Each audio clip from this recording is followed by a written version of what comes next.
दोनही राष्ट्रवादी काँग्रेस एकत्र येणार का की अजित पवारांची राष्ट्रवादी फुटणार? हे दोन प्रश्न सध्या महाराष्ट्राच्या राजकीय वर्तुळात विचारले जात आहेत आणि त्याला कारण आहे एक पत्र आणि एक भेट। सोमवारी माध्यमांमध्ये एक पत्र आलं। पत्र होतं सुनेत्रा पवार यांचं।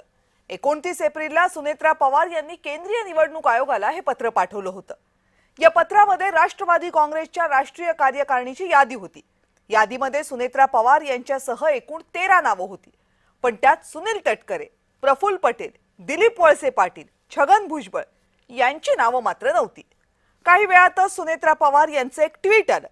या यादीमध्ये क्लरिकल चूक आहे, टायपिंग मिस्टेक आहे असं त्या ट्विटमध्ये लिहिलं होतं। मग त्या पाठोपाठ आणखी एक यादी आली। त्या यादीमध्ये राष्ट्रवादीमधल्या या सगळ्या महत्त्वाच्या नेत्यांची नावं राष्ट्रीय कार्यकारिणीत होती, पण त्यांना कोणतीही जबाबदारी मात्र देण्यात आली नव्हती। मग मंगळवारी दिवसभर यावर खल सुरू होता आणि संध्याकाळी सुनील तटकरे थेट सिल्वर ओकवर पोहोचले शरद पवार यांच्या भेटीला। शरद पवार यांची प्रकृती ठीक नाहीये म्हणून मी त्यांना भेटायला आलो असं सुनील तटकरेंनी माध्यमांना सांगितलं, पण त्यावर अनेकांचा विश्वास बसला नाहीच। आणि मग बुधवारी रोहित पवार यांनी एक वक्तव्य केलं। सुनील तटकरे 22 आमदारांसह भाजपमध्ये जाणार। अर्थात तटकरेंनी हे सगळं फेटाळून लावलंय, पण हे सगळं होत असताना तटकरे किमान माध्यमांसमोर आले तरी। पटेल, भुजबळ, वळसे पाटील यांनी मात्र माध्यमांसमोर येणंही टाळले। राष्ट्रवादी काँग्रेसमध्ये सगळं काही आलबेल नाहीये याची सुरुवात आहे का हा सवाल यामुळे विचारला जातोय। अजित पवार यांच्या निधनाला जेमतेम 3 महिनेच पूर्ण झालेत आणि या 3 महिन्यात क्लरिकल मिस्टेकचा हा एपिसोड दुसऱ्यांदा झालाय। अजित पवारांनंतर पक्षात नेतृत्व बदल होणार हे निश्चित होतं। नेतृत्व बदल हा सहज सोपा नसतोच, मग तो कोणत्याही पक्षासाठी असू देत। राष्ट्रवादीतही तो सहज असेल अशी अपेक्षा करण्याचं कारण नाहीये, पण बदलाची सुरुवात पक्षाच्या मुळावरच घाव घालते की काय हा सवाल मात्र आता विचारला जातोय।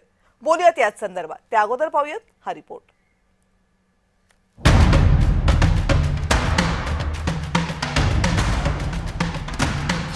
अजित पवार यांच्या अपघाती मृत्यूला 6 महिनेही झाले नाही आणि पक्षफुटीच्या चर्चा सुरू झाल्या।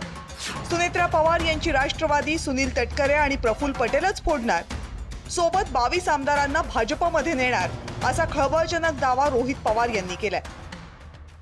सुनील तटकरे असतील नाहीतर प्रफुल्ल पटेल असतील, काही झालं तरी भाजपमधूनच लढणार आहे। उगाच आपण इथे टाइमपास करत बसायचं कशाला? त्यांचं ठरलेलं आहे ऑलरेडी, ते ठरलेत आणि 22 आमदारांचं ठरलेलं आहे। 2029च्या आधी जी प्रक्रिया व्हायला पाहिजे होती ती आधीच झाल्यामुळे आत्ताच प्रवेश करतात, पण आता प्रवेश केला तर परत इलेक्शन होईल आणि जर परत इलेक्शन तटकरेंचं त्या ठिकाणी झालं तर ते काही निवडून येणार नाही, कारण शिंदे गटच त्यांना त्या ठिकाणी पाडेल।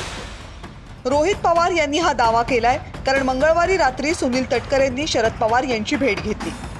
राष्ट्रवादीच्या पदाधिकाऱ्यांच्या यादीत तटकरे आणि पटेलांचं नाव नाही ही बातमी सोमवारी आली आणि त्यानंतर मंगळवारी रात्री तटकरे सिल्वर ओकवर दाखल झाले।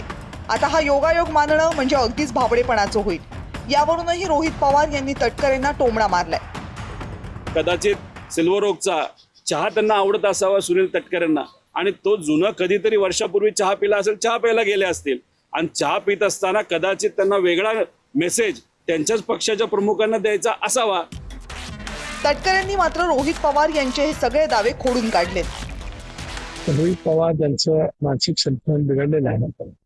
ते स्वतः भारतीय जनता पक्षामध्ये जाण्यासाठी अनेक वेळा इच्छुक होते, म्हणून बुद्धिभेद पसरण्याचा फंदा अलीकडच्या कालावधीमध्ये काही लोक करतायत, त्यांचा जो त्यांना लकला मिळेल। सुनेत्रा पवार आणि तटकरे पटेल यांच्यात तीव्र मतभेद निर्माण झाले अशा चर्चा वारंवार होत आहेत आणि म्हणूनच रोहित पवार यांच्या दाव्यात अजिबातच तथ्य नाही असं म्हणता येणार नाही। पण 2029ची निवडणूक जर राष्ट्रवादीचे 22 आमदार भाजपमधून लढणार असतील तर मग राष्ट्रवादी काँग्रेसचं काय होणार हा महत्त्वाचा प्रश्न आहे।